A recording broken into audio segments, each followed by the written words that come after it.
Au-delà de ces formes on va dire, préétablies dans Inkscape, hein, à savoir des choses pré-paramétrées, on peut aussi, bien évidemment, dessiner des formes complètement libres à l'aide de l'outil dessin qui se trouve ici. Et cet outil dessin va nous permettre de disposer des points exactement comme on l'entend, de façon à créer des formes qui ne ressemblent à aucune autre. De la même façon, les formes qui sont créées là peuvent être coloriées de la couleur qui nous semble bon. Ensuite, quelque chose qui peut aussi s'avérer intéressant, c'est cette forme qui a été créée avec des points. On va pouvoir agir sur ces points et bien, éventuellement les déplacer. On va le voir là tout de suite. Hein, ma forme est sélectionnée. Je vais dans l'outil qui s'appelle édition de nœuds. Et là, les points apparaissent et je peux à ce moment-là retravailler dessus et les redéplacer pour modifier ma forme.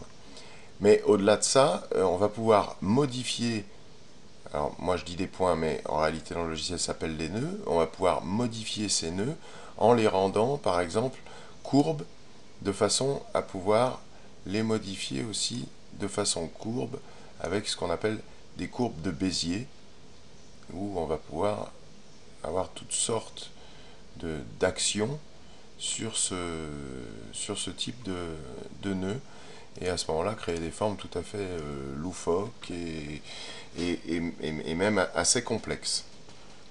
Voilà. Euh, ces formes-là, il faut savoir que chaque forme aussi, dans chaque objet que vous créez dans Inkscape, va avoir plusieurs valeurs qui vont pouvoir changer. On a vu tout à l'heure le fait qu'on puisse changer la taille, qu'on puisse changer la couleur ici.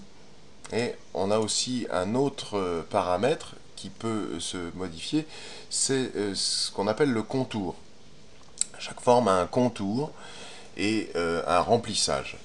Pour pouvoir paramétrer ça, on va prendre le triangle par exemple, qu'on a déjà dessiné, et puis dans le menu, on va aller dans Objet, puisque tout ce qu'on dessine est un objet, et on va aller dans le menu Remplissage et Contour, et on a une petite fenêtre qui s'ouvre.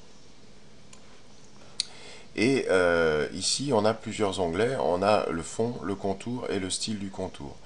Le fond, eh bien, c'est exactement ce qu'on a vu jusqu'à présent, la couleur qu'on peut changer en cliquant ici, mais aussi en cliquant sur cette roue hein, qui va nous permettre de paramétrer la couleur exactement comme on le veut. On peut aussi rendre le fond invisible en disant pas de remplissage, ou en aplat, ou en dégradé, ce qu'on va pas aborder là tout de suite, parce que c'est un petit peu plus complexe. Donc un dégradé linéaire sinon, ou un dégradé radial, comme ici, un motif, ce qu'on va pas voir tout de suite non plus, et un échantillon, ce qu'on va pas voir non plus. Si on revient sur l'aplat, et on a aussi un onglet contour. Le contour, c'est évidemment tout ce qui va entourer l'objet. Et là, pour l'instant, il n'y en a pas. Hein. On voit que c'est la croix pas de remplissage qui est cochée. On va appliquer une couleur à ce contour. Pour que ça soit bien visible, on va le mettre bleu ici, sur le rouge, on le verra. Là, vous voyez pas vraiment la différence parce que mon contour est très fin. Mais si je vais dans style du contour, je peux régler l'épaisseur de mon contour. Et on voit bien à ce moment-là que, voilà, j'ai un contour bleu qui apparaît. Ce contour, je peux en régler non seulement l'épaisseur, mais je peux aussi, pardon, régler la forme des sommets, des raccords. Là, ils sont aigus. Je peux les arrondir ou les biseauter. Hein. Pareil pour les terminaisons. Là, c'est dans le cas de courbe. Ici, on n'a pas de terminaison puisque la forme est fermée. Donc, ça n'a pas d'intérêt. Et puis, on va pouvoir aussi agir sur ce qu'on pourrait appeler le dessin ou le motif du contour. Là, pour l'instant, c'est une ligne pleine, mais on a tout un tas d'autres possibilités, et notamment les pointillés. Donc là, comme ils sont gros, mais on peut les rapetisser. Et du coup, voilà, on a quelque chose qui se fait en pointillé ou en... Voilà. Tout ça, c'est paramétrable à chaque fois et à tout moment dans Inkscape. Vous avez aussi autre chose qui peut s'avérer intéressant dans ce menu remplissage et contour, c'est l'opacité de votre forme. L'opacité, ça veut dire quoi? Ça veut dire qu'on va pouvoir, sur chaque objet qui a été dessiné, appliquer une transparence à l'objet, ce qui peut avoir un intérêt dans le cas où on a plusieurs objets sur notre dessin qui se chevauchent. C'est le cas ici. Hein, on a on va mettre le rond plutôt.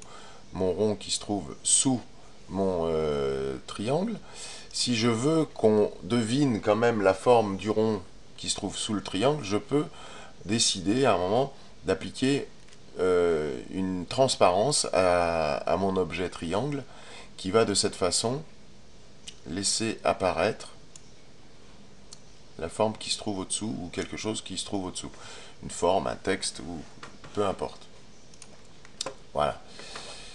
Cette petite manipulation nous a permis d'aborder autre chose qui est possible dans Inkscape, à savoir l'ordre dans lesquels sont posés les éléments sur ma page. Les éléments sont théoriquement disposés dans l'ordre où je les ai dessinés, c'est-à-dire que le premier objet que j'ai dessiné doit apparaître sous les autres, et ainsi de suite. Mais évidemment que cet ordre peut être modifié à tout moment. Donc là, on voit bien que mon objet rond est au-dessus de mon objet carré. Je l'agrandis un peu pour que ça soit plus visible. Et si je voulais faire passer mon carré au-dessus de mon objet rond, il me suffit de sélectionner cet objet rectangle carré jaune là, et ensuite d'aller dans Objet, et puis là j'ai plusieurs options. J'ai monté, ce qui va, si je clique là-dessus, me permettre de monter mon objet d'un niveau, ou descendre, ce qui va me permettre de descendre mon objet d'un niveau, ou j'ai monté au premier plan, ce qui va me permettre, si je clique là, de monter cet objet au tout premier plan, ou descendre à l'arrière-plan, qui va me descendre évidemment mon objet au tout dernier plan, quel que soit le nombre d'objets que j'ai sur ma feuille. Là, si je clique monter au premier plan, on voit bien que mon carré est passé par-dessus mon rond.